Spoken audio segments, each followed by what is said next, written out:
Advocate ലാൽകുമാറിലേക്ക്. Lal, ഇന്നിപ്പോൾ ഈ വാർത്താ സമ്മേളനം നമ്മളിപ്പോൾ കണ്ട 1 മിനിറ്റ് ബൈറ്റിൽ കെ സുരേന്ദ്രൻ പറഞ്ഞതിലെ ഒരു സുപ്രധാന ഭാഗമുണ്ട്. അതായത് 2 പേർക്ക് താല്പര്യമേ ഇല്ല, പക്ഷേ സംഘടനാ രീതി വെച്ചിട്ട് 3 പേരുടെയും പേരുകൾ കൊടുക്കുന്നു, ഒപ്പം നോട്ട് തയ്യാറാക്കി പ്രസിഡന്റ് എന്ന നിലയിൽ വെക്കുന്നു. ആ നോട്ടിൽ പറയുന്നത് ഈ 2 പേർക്ക് താല്പര്യമില്ല. കൃഷ്ണകുമാറിൻ്റെ താല്പര്യമില്ല എന്നുള്ളത് വാർത്താ സമ്മേളനത്തിൽ കൃഷ്ണകുമാറിൻ്റെ താല്പര്യമില്ലായ്മയെക്കുറിച്ച് സുരേന്ദ്രൻ പറയുന്നുണ്ട്. പക്ഷേ ആ നോട്ടിൽ അത് മെൻഷൻ ചെയ്തിട്ടില്ല എന്ന് അദ്ദേഹം പറഞ്ഞിട്ടില്ല. ആ പറയാത്തതിൽ നിന്ന് തന്നെ അതിലില്ല എന്ന് വ്യക്തം. 2 പേരുടെ കാര്യം മെൻഷൻ ചെയ്തിരുന്നു എന്ന് പ്രത്യേകം എടുത്ത് പറയുകയും ചെയ്തിരിക്കുന്നു. പക്ഷേ മറ്റൊരു വാക്യം വളരെ ശ്രദ്ധേയമാണ്. അതായത് ഒടുവിൽ ഗത്യന്തരമില്ലാതെയാണ് കൃഷ്ണകുമാറിനെ സ്ഥാനാർത്ഥിയാക്കിയത്. എന്തൊരു മാരകമായ വാക്യമാണ് അദ്ദേഹത്തിൽ നിന്നുണ്ടായത്.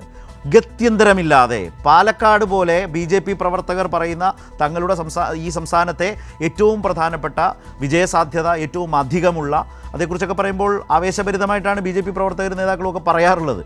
അങ്ങനെ ഒരു പാലക്കാട് ഒരു സ്ഥാനാർത്ഥിയെ നിർണ്ണയിക്കുമ്പോൾ ഒടുവിൽ ഗത്യന്തരമില്ലാതെ കൃഷ്ണകുമാറിനെ സ്ഥാനാർത്ഥിയാക്കി എന്ന് പറയുന്ന എ ക്ലാസ് മണ്ഡലം എന്ന് BJP പറയുന്ന പാലക്കാട്ടെ സംബന്ധിച്ച് കെ സുരേന്ദ്രൻ പറഞ്ഞു വെക്കുമ്പോൾ എന്താണതിൽ നിന്ന് മനസ്സിലാക്കേണ്ടത്? ലാൽ, എന്താണ് മനസ്സിലാക്കിയത്?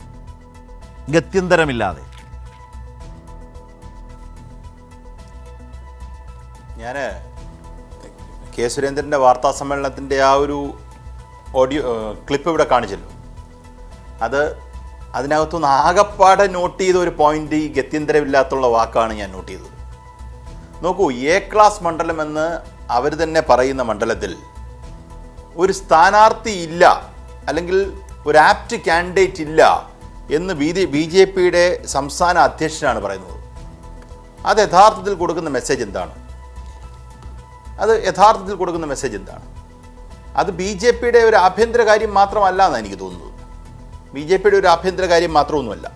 കാരണം ഞാനതിനെ കണക്കാക്കുന്നത്, ഈ പറയുന്ന 3 ആൾക്കാരുടെ പേര് കൊടുത്തിരിക്കുന്നു.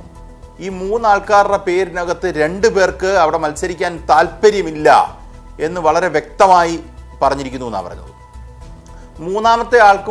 മൂന്നാമത്തെ ആൾക്കാരെ കുറിച്ചുള്ള, അല്ലെ മൂന്നാമത്തെ കൃഷ്ണകുമാർ എന്ന് പറയുന്ന വ്യക്തിയെക്കുറിച്ചുള്ള അഭിപ്രായം, അദ്ദേഹം അവിടെ സ്ഥാനാർത്ഥിയാകണ്ട എന്ന അഭിപ്രായം ഈ മുനിസിപ്പാലിറ്റിയിൽ നിന്നും ഇപ്പം ശിവരാജനെ പോലുള്ള ആൾക്കാർ പറഞ്ഞല്ലോ. അവർ പറഞ്ഞ ആ ഒബ്ജക്ഷൻ നോട്ട് ചെയ്തിട്ടുണ്ടോ? നമ്മൾ ന്യായമായി ചോദിക്കാൻ പറ്റുന്നൊരു കാര്യമാണല്ലോ അല്ലേ? എന്നുവെച്ചാൽ 2 സ്ഥാനാർത്ഥികൾ തന്നെ പറയുന്നു അവർക്ക് മത്സരിക്കണ്ട എന്ന് പറയുന്നത് അത് അവരുടെ ചോയ്സാണ്. That is their voluntary choice. നമ്മൾക്ക് അതിനകത്തൊന്നും പറയാനില്ല. പക്ഷേ ലാല്, അങ്ങനെയാണെങ്കിൽ ആ ചുമതലപ്പെടുത്തിയ കുമ്മനം രാജശേഖരൻ അത് പറയേണ്ടതായി വരില്ലേ? പാലക്കാട്ടെ BJP പ്രവർത്തകരുടെ ഒരു പൊതുവികാരത്തെ മാനിക്കാത്ത വിധം ഒരു ലിസ്റ്റ് തയ്യാറാക്കപ്പെട്ടു എന്ന പ്രശ്നം അതിന് ചുമതലപ്പെടുത്തിയ ആളെന്നുള്ള നിലയിൽ കുമ്മനം വിശദീകരിക്കേണ്ടതായി വരില്ലേ? അതെ, തീർച്ചയായിട്ടും. നോക്കൂ, അതാണല്ലോ അവിടുത്തെ പ്രശ്നം. ഞാൻ സംസാരിച്ച് വരുന്നതിനകത്ത് ചിലപ്പോൾ ആൾക്കാർക്ക് ഒരു കൺഫ്യൂഷൻ വരാം. ഞാൻ പറയുന്നത് ഒരിക്കലും സുരേന്ദ്രൻ ഒരു ഗ്രൂപ്പും അപ്പുറത്ത് ശോഭാ സുരേന്ദ്രൻ മറ്റൊരു ഗ്രൂപ്പും എന്നുള്ളൊരു ആശയമല്ല ഞാൻ പങ്കുവെക്കാൻ ശ്രമിക്കുന്നത്. ഞാൻ പങ്കുവെക്കാൻ ശ്രമിക്കുന്നത് ഇതിനകത്ത് മൾട്ടിപ്പിൾ ഗ്രൂപ്പ്സ് ഉണ്ട് എന്നുള്ളതാണ്. ഇത് ഞാൻ വളരെ നേരത്തെ തന്നെ ഇത് അവതരിപ്പിച്ചിട്ടുള്ളതുമാണ് ഈ തിയറി. നോക്കൂ, ശ്രീധരൻപിള്ള സാർ ഉണ്ടായിരുന്നപ്പോൾ നോക്കൂ, കൃഷ്ണദാസ് പക്ഷമുണ്ട്, ശ്രീധരൻപിള്ള സാറിൻ്റെ കൂട്ടത്തിൽ ആളുണ്ട്, സുരേന്ദ്രൻ്റെ കൂട്ടത്തിൽ അല്ലെങ്കിൽ വി മുരളീധരൻ്റെ കൂട്ടത്തിൽ ആളുണ്ട്. ഇന്നലെയും ഇന്നുമായി പറഞ്ഞിരിക്കുന്ന വി മുരളീധരൻ്റെ സ്റ്റേറ്റ്മെൻറ്റ് ഞാൻ മനസ്സിലാക്കുന്നിടത്തോളം കെ സുരേന്ദ്രൻ എന്ന് പറഞ്ഞാൽ യഥാർത്ഥത്തിൽ വി മുരളീധരൻ്റെ റൈറ്റ് ഹാൻഡ് എന്ന് വേണമെങ്കിൽ വിളിക്കാം. പക്ഷേ അദ്ദേഹത്തിൻ്റെ സ്റ്റേറ്റ്മെൻറ്റ് യഥാർത്ഥത്തിൽ കെ സുരേന്ദ്രൻ അനുകൂലമായിട്ടാണോ പറഞ്ഞത് എന്ന് ചോദിച്ചാൽ അല്ല എന്ന് നമ്മൾ വിലയിരുത്തേണ്ടതായിട്ട് വരും. ഇപ്പം ഇനി അവർ തമ്മിൽ എന്തേലും അഡ്ജസ്റ്റ്മെൻറ്റിൻ്റെ ഭാഗമായി പറഞ്ഞതാണോ എന്ന് എനിക്കറിയില്ല. പക്ഷേ അല്ലാതെ നിഷ്പക്ഷമായി ആ വാക്കുകളെ നിരീക്ഷിച്ചാൽ അദ്ദേഹം പാലക്കാടുമായി ബന്ധപ്പെട്ട ഒരു കാരണവശാലും ഒരു മറുപടി പോലും പറയാൻ തയ്യാറല്ല, അത് സംസ്ഥാന അധ്യക്ഷൻ പറഞ്ഞല്ലോ എന്ന് പറയുമ്പോൾ അദ്ദേഹം ടോട്ടൽ ബേർഡൻ അപ്പുറത്തേക്ക് ഷിഫ്റ്റ് ചെയ്യാണ്. അപ്പോൾ ഈ പറയുന്ന ഗ്രൂപ്പുകൾ പലതുണ്ട് ഇതിനകത്ത് 2 ഗ്രൂപ്പുകൾ തമ്മിലുള്ള ഒരു തർക്കമായി മാത്രം ഇതിനെ ഞാൻ കാണാൻ ആഗ്രഹിക്കുന്നില്ല എന്നുള്ള കാര്യം ആദ്യം സൂചിപ്പിക്കട്ടെ. 1. 2, ഈ പറയുന്ന പാലക്കാട് മണ്ഡലവുമായി ബന്ധപ്പെട്ട്, ഇപ്പം പാലക്കാട് മണ്ഡലത്തിൽ ശരത്തേട്ടൻ അത്രയും ട്രാവൽ ചെയ്ത ആളാണല്ലോ. പാലക്കാട് മണ്ഡലത്തിൽ ആദ്യഘട്ടം തൊട്ട് തന്നെ നമ്മുടെ മുന്നിൽ വരുന്ന ഒരു പ്രശ്നം, ഈ ശിവരാജൻ എന്ന് പറയുന്ന അവിടുത്തെ കൗൺസിലർ, അദ്ദേഹം അവതരിപ്പിച്ചുകൊണ്ടിരുന്ന പേര് ശോഭാ സുരേന്ദ്രൻ്റെയാണ്. ശോഭാ സുരേന്ദ്രൻ്റെ പേര് എല്ലായ്പ്പോഴും അവതരിപ്പിച്ചുകൊണ്ടിരിക്കുമ്പം ഞാൻ വ്യക്തിപരമായി കാണുന്നത്, ഇതെൻ്റെ ഒരു അഭിപ്രായമാണെന്ന് കൂട്ടിയാൽ മതി, ശോഭാ സുരേന്ദ്രൻ്റെ അഭിപ്രായം ചോദിക്കാതെ BJPയുടെ അത്രയും ഒരു നോട്ടഡ് ഫേസ് ആയിട്ടുള്ള ശിവരാജൻ എന്ന് പറയുന്ന ആൾ വീണ്ടും വീണ്ടും ഇങ്ങനെ പറയില്ല എന്നുള്ളതാണ്. അദ്ദേഹത്തെ അവസാനം ഒരു പോയിന്റിൽ വന്നപ്പോൾ അദ്ദേഹത്തെ സ്റ്റോപ്പ് ചെയ്യേണ്ടതായിട്ട് വന്നു BJPക്ക്. അപ്പം ശോഭാ സുരേന്ദ്രൻ്റെ പേര് റിപ്പീറ്റഡ് ആയിട്ട് ഇങ്ങനെ റേസ് ചെയ്യുന്നതിനകത്ത് ശോഭാ സുരേന്ദ്രൻ്റെ പെർമിഷൻ ഇല്ലാതെ നടക്കുമോ എന്നൊരു സംശയം ഒരാൾ ഉന്നയിച്ചാൽ ആ സംശയം തെറ്റാണ് എന്ന് ഞാൻ കരുതുന്നില്ല. അപ്പം അവിടെ തന്നെ പ്രശ്നമുണ്ട്. അപ്പം ശോഭാ സുരേന്ദ്രനോട് ചോദിച്ചപ്പോൾ ശോഭാ സുരേന്ദ്രൻ താല്പര്യമില്ല എന്നാണ് പറഞ്ഞിരിക്കുന്നത് എന്നൊരു വാദമാണ് ഇവിടെ പറഞ്ഞത്. നോക്കൂ, എനിക്കറിയില്ല ഈ 3 പേരിൽ മറ്റ് 2 പേരും ശോഭാ സുരേന്ദ്രൻ്റെ പേരും ഈ പറയുന്ന സുരേന്ദ്രൻ്റെ തന്നെ പേരുമാണോ എന്ന് എനിക്കറിയില്ല. അത് for the time being if I assume that it is right എന്നുള്ള രീതിയിലാണ് ഞാനത് പറഞ്ഞത്. നോക്കൂ, ഇതിനകത്ത് മൊത്തം കുഴഞ്ഞു കിടക്കുന്ന ഒരു കാര്യമാണ്. ഞാൻ അതിൻ്റെ വേറൊരു രാഷ്ട്രീയം പറയാം. നോക്കൂ, കേരളത്തിലെ BJP പ്രവർത്തകരും BJPയും ഈവൻ നമ്മൾ പോലും ശക്തമായി BJP മത്സരിക്കുന്നു എന്ന് പറയുന്ന മണ്ഡലങ്ങളിലൊന്നാണ് പാലക്കാട്. പാലക്കാട് നോക്കൂ, CPIM 3-ാം സ്ഥാനത്ത് പോയി BJP 2-ാം സ്ഥാനത്ത് വരുന്ന സ്ഥലങ്ങളിലൊന്നാണ്. അപ്പോൾ അവിടെ ആ പാർട്ടിക്ക് ശക്തിയില്ല എന്ന് പറയുന്നതിനോട് നമുക്ക് യോജിക്കാൻ പറ്റില്ല.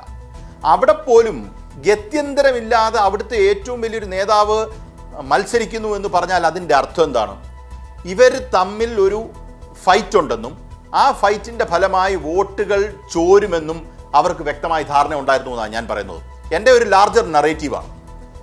ഈ കൂട്ടത്തിൽ ആർക്കും താല്പര്യമില്ലാത്തത് വരുന്നതിന് കാര്യം എന്താ?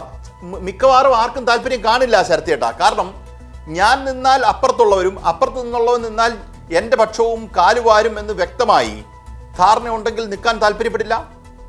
അവിടെയാണ് ഈ വിഷയത്തിൽ കോൺഗ്രസ് ബെനിഫിറ്റ് ചെയ്തെടുത്തത്. നോക്കൂ, കോൺഗ്രസ് അവിടെ ചെയ്തത് എന്താണ്? കോൺഗ്രസ്, പോപ്പുലർ ഫ്രണ്ട്, SDPI, ജമാഅത്തെ ഇസ്ലാമി എന്ന് പറയുന്ന 3 കക്ഷികളും ചേർന്ന് വളരെ ശക്തമായി ഓരോ വീടുകളിലും ചെന്ന് BJP ജയിക്കാൻ പോകുന്നു, അതിന് CPMന് വോട്ട് ചെയ്യരുത്, CPM 3-ാം സ്ഥാനത്ത് നിന്നതാണ്, ഒരു കാരണവശാലും ജയിക്കാൻ സാധ്യതയില്ല, അതിന് ഞങ്ങൾക്ക് വോട്ട് ചെയ്യൂ എന്ന് പറഞ്ഞ് അവർ പ്രചരണം നടത്തി. യഥാർത്ഥത്തിൽ ആ ജില്ലയിൽ നടന്നത് അല്ലെങ്കിൽ ആ മണ്ഡലത്തിൽ നടന്നത് ഒരു ഭീതി കോരി ഒഴിക്കുന്ന ഒരു അന്തരീക്ഷമാണ്. നോക്കൂ, ഒരാളോട് ഒരു വോട്ടറെ കണ്ടിട്ട് BJP ജയിക്കാൻ പോവാണ്, നമ്മൾ അപകടത്തിലാകും എന്ന് പറഞ്ഞ ഒരു രാഷ്ട്രീയമുണ്ടല്ലോ, അങ്ങനെ ഒരു രാഷ്ട്രീയം പറയുന്നതിൻ്റെ അപകടം ദൂരവ്യാപകമായി ഈ സംസ്ഥാനത്തിനുണ്ട് എന്നാണ് ഞാൻ കണക്കാക്കുന്നത്. ഇപ്പം ഷാബാനു ബീഗം കേസിനകത്ത്, ഷാബാനു ബീഗം കേസ് കഴിഞ്ഞിട്ട് രാജ്യത്ത് നടന്ന സമരത്തിന് ഇസ്ലാം ഈസ് ഇൻ ഡേഞ്ചർ എന്ന് പറഞ്ഞ സ്ലോഗനോടുകൂടിയാണ് ഈ നാട്ടിൽ സമരം നടന്നത്. ആ സമരം യഥാർത്ഥത്തിൽ ഇപ്പം സംഘപരിവാറിൻ്റെ കയ്യിലേക്ക് മൊത്തം ഇന്ത്യൻ രാഷ്ട്രീയം പോവുകയും ചെയ്തു. കോൺഗ്രസ് കളിക്കുന്ന ആ കളിച്ച കളി, ഈ പറയുന്ന ന്യൂനപക്ഷത്തെ വെച്ചുകൊണ്ട് കളിക്കാത്ത അപകടം, ദൂരവ്യാപകമായ അപകടം, ഇത് ആൾക്കാരെ മുസ്ലിം അല്ലെങ്കിൽ ഹിന്ദു എന്ന് പറഞ്ഞ് പോളറൈസ് ചെയ്യുകയും ആ പോളറൈസ് ചെയ്തതിൻ്റെ ഇപ്പം ഇമ്മീഡിയറ്റ് ബെനിഫിഷ്യറി എന്ന് പറയുന്നത് കോൺഗ്രസ് ആയിരിക്കാം, പക്ഷെ ലോങ് ടേം ബെനിഫിഷ്യറി ആരാണെന്നുള്ളൊരു ചോദ്യമുണ്ട്. അതാണ് നമ്മൾ സസൂക്ഷ്മം നിരീക്ഷിക്കേണ്ട കാര്യം.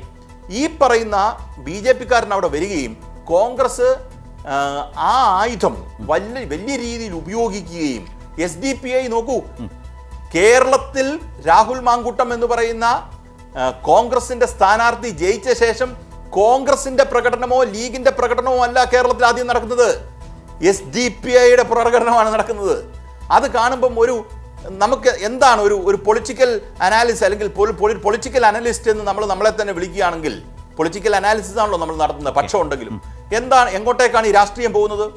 കേരളത്തിന്റെ ചരിത്രത്തിൽ നിങ്ങൾ ചോദിച്ചത്, കേരളത്തിന്റെ ചരിത്രത്തിൽ ഒരു പാർട്ടിയുടെ സ്ഥാനാർത്ഥി ജയിച്ചതിന് ആഘോഷവുമായി മറ്റൊരു പാർട്ടിയുടെ ആൾക്കാർ കൊടിയും പിടിച്ചുകൊണ്ട് അത് അവരുടെ വിജയമാണെന്ന് പറഞ്ഞ് ആഘോഷിച്ചില്ലേ? ഞാൻ പറഞ്ഞു വരുന്നത്, ഈ പറയുന്ന വർഗീയമായ അന്തരീക്ഷം ഉണ്ടാക്കിയെടുക്കാൻ പറ്റുകയും അതിനകത്ത് തന്നെ BJPക്ക് ഉള്ളിലുള്ള പ്രശ്നങ്ങൾ കാരണം BJPക്കാർക്ക് തന്നെ അവിടെ മത്സരിക്കാൻ താല്പര്യമില്ലാതെ വരികയും ആ അന്തരീക്ഷത്തെ കൃത്യമായി കോൺഗ്രസ് ദുർവിനിയോഗം ചെയ്ത് ആൾക്കാരുടെ മനസ്സിൽ ഭീതി വരുത്തുകയും ചെയ്തു എന്നുള്ളതാണ് എൻ്റെ പ്രശ്നം. അപ്പോൾ പാലക്കാട് എന്ന് പറഞ്ഞാൽ പാലക്കാട്ടിൽ ഒതുങ്ങി നിൽക്കുന്ന വിഷയമല്ല.